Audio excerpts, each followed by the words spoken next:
Alexa, do you know employee stock purchase plan? An employee stock purchase plan is a company-run program in which participating employees can purchase company stock at a discounted price. Employees contribute to the plan through payroll deductions which build up between the offering date and the purchase date. मेरे अनुसार employee stock purchase plan is one of the best investment है. So let's get started. तो हमारे पास salary आने लगती है तो हमारी सेविंग्स भी बहुत ज़्यादा होती है और स्पेशली जब हम वर्क फ्रॉम होम में कर रहे हैं तो मैक्सिमम सेव ही होते हैं, तो हम सोचने लगते हैं इन्वेस्टमेंट का। तो क्या होता है कि आपकी जो सैलरी आएगी उसमें सबसे पहले ईपीएफ डिडक्ट हो जाएगा। उसके बाद जो सबसे अच्छा इन्वेस्टमेंट होता है वो मुझे लगता है एम्प्लॉयमेंट स्टॉक परचेज प्लान, ईएसपीपी।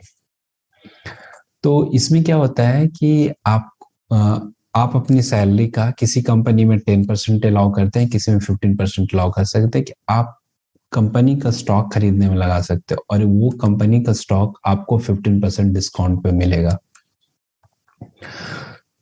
तो हम चलते हैं कि अब बहुत सारे डाउट होंगे। जनरली क्या होता है कि इसमें आपको सपोज 31 जनवरी है तो आपकी फरवरी से सैलरी कटना शुरू हो जाएगी। आपने अगर 10% अलाउ किया है तो 10% कटना शुरू हो जाएगी और ये 6 मंथ के लिए कटेगी और फिर 6 मंथ के बाद आपको स्टॉक्स मिलेंगे। तो इस वाले में क्या होता है कि अब चलिए हम आपको मैथ से दिखाते हैं। तो दोस्तों अब हम आपको मैथ से दिखाते हैं कि कैसे आपको मिलेंगे। तो फर्स्ट केस है कि सपोज आपको 31 जनवरी को वो शेयर की जो वैल्यू है वो 100 रुपीज है और 31 जुलाई को 110 है। ओके, तो ये दोनों का मिनिमम कितना हुआ? 100 हुआ। अब इसको हमें 15% डिस्काउंट करना है तो 100 माइनस 100 इंटू 15/100 तो ये 85 हुआ। तो आपका जो प्रॉफिट हुआ वो 110 माइनस 85 इक्वल्स टू 25 हुआ। अब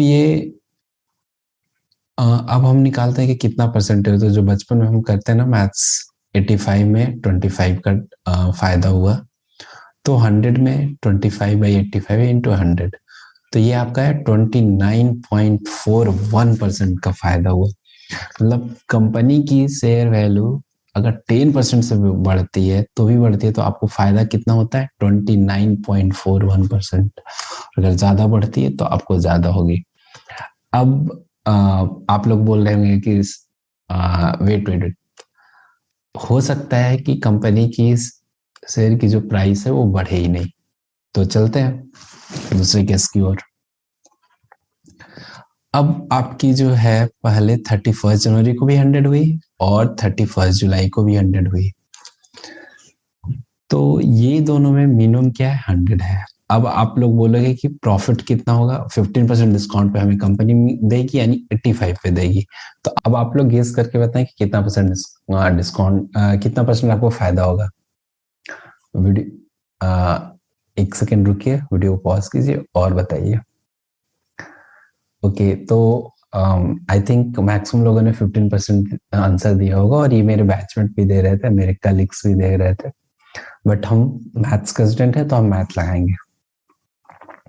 तो 85 में आपका 15 का प्रॉफिट हुआ है क्योंकि आपने तो 85 इन्वेस्ट किया था, राइट? आपका तो 85 में मिला था आपको, तो आपको 15 का डिस्काउंट हुआ तो 85 में 15 का हुआ तो 100 में कितना हुआ? तो जी हाँ, 17.64% का डिस्काउंट मिला है आपको। तो अब नेक्स्ट केस होता है कि अगर वो घट गई तो उसमें भी देखते हैं। 31 जनवरी को आपको 100 मिला और 31 जुलाई को शेयर की वैल्यू 90 हुई। तो ये दोनों में मिनिमम कितना है? 90। अब 90 का अगर हम 15% डिस्काउंट पे मिलेंगे तो हमें मिलेगा 76.5 पे। अब अगेन प्रॉफिट कितना हुआ? 90 माइनस 76.5 13.5। तो अब हम परसेंटेज निकालते हैं तो वही सेम कैलकुलेशन। तो 13.5 डिवाइड बाई 76.5 इंटू 100 तो ये आया 17.64%। तो आपने 3 केस देखे, एक में 100 से 110 गया था तो आपका आया था अराउंड 29% और दूसरी थी कि अगर आपका 100 से 100 ही रह गया तो 17.64, और अगर 10% घट गई वैल्यू शेयर की तो भी आपको कितना मिला, 17.64। इट मीन्स कि मिनिमम आपको जो एडवांटेज मिलता है वो 17.64 का मिलता है। तो इससे ज्यादा मुझे नहीं लगता कि किसी भी इन्वेस्टमेंट में आपको फिक्स है कि आपको इतना मिलना ही मिलना है। किसी में गारंटी नहीं है इतना 17.64% का। इसीलिए मैंने बोला ESPP सबसे अच्छा इन्वेस्टमेंट है। तो बेसिकली आपने क्या देखा कि दो चीज होती है, जब से आपका एक इनरोलमेंट पीरियड होगा वो लास्ट है, और एक सब्सक्रिप्शन पीरियड होगा। जब सब्सक्रिप्शन पीरियड खत्म हो जाता है तो दोनों में से जो मिनिमम वैल्यू होगी उसका आपको 15% डिस्काउंट मिलता है। क्या होगा कि हाँ, तो आपका एक डाउट होगा कि अब तो हमें कम पैसे मिलेंगे। यस, आपको सैलरी अब कम मिलेगी। तो आप क्या करोगे, सपोज ऐसा हुआ कि भाई नहीं, मुझे तो सैलरी की बहुत जरूरत है, घर में कुछ काम हो रहा है, कंस्ट्रक्शन वर्क चल रहा है, तो मुझे पूरी सैलरी चाहिए। तो आप कैंसिल कब करवा सकते हो? तो अगर आपका इनरोलमेंट पीरियड होता है, जनरली वो 1 मंथ होता है, अगर आपको उस टाइम पे मन है तो आप कैंसिल करवा सकते हो, कभी भी कैंसिल कर सकते हो। बट आपका सब्सक्रिप्शन पीरियड में आप जो लास्ट डेट होगा जब आपको शेयर्स मिलने होंगे उसके 48 आवर्स के पहले आप कैंसिल कर सकते हो। और मान लो एक दूसरा केस लेते हैं कि आपने 10% किया और जनरली मिनिमम 2% होता है, तो आपको घटाना है। तो आप सब्सक्रिप्शन पीरियड में कितनी कितनी कंपनी एक बार अलाउ करती है, आप अपने कंपनी के टर्म एंड कंडीशन चेक कर लेना। अब मेरे से लोग पूछेंगे कि भाई इसमें से कुछ तो रिस्क होता होगा, शेयर है तो कुछ तो रिस्क होता होगा। यस, बट मैं ये बोलूंगा कि जो रिस्क है वो 0.00001% है, इतना कम रिस्क है। तो फर्स्ट रिस्क आता है मार्केट रिस्क।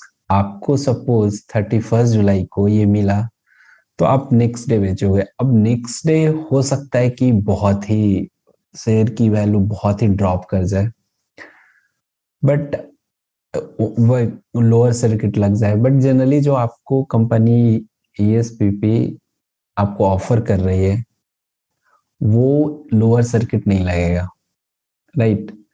आप देख सकते हो जितनी भी आपकी अगर कंपनी ऑफर कर रही है तो बहुत बड़ी कंपनी होगी, तो आप एक दिन में देख लेना कि कितना डिक्रीज होता है, तो बहुत माइन्यूट सा होता है। दूसरा, फॉरेन एक्सचेंज।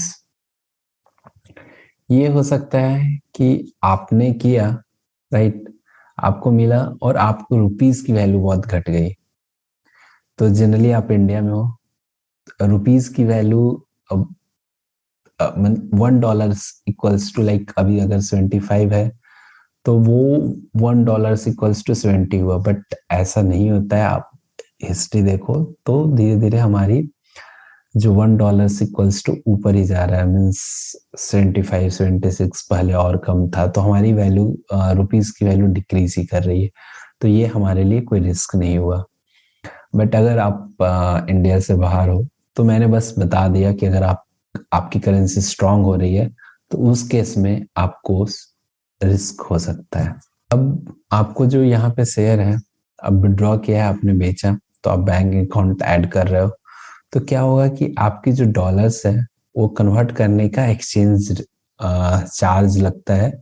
तो अगर आप जैसे एक पोर्टल पे ये सब होता है, E-Trade पोर्टल पे, तो अगर आप E-Trade पोर्टल पे ही करते हो तो आपको एक्सचेंज वैल्यू ज्यादा देना पड़ेगा। बट यही अगर आप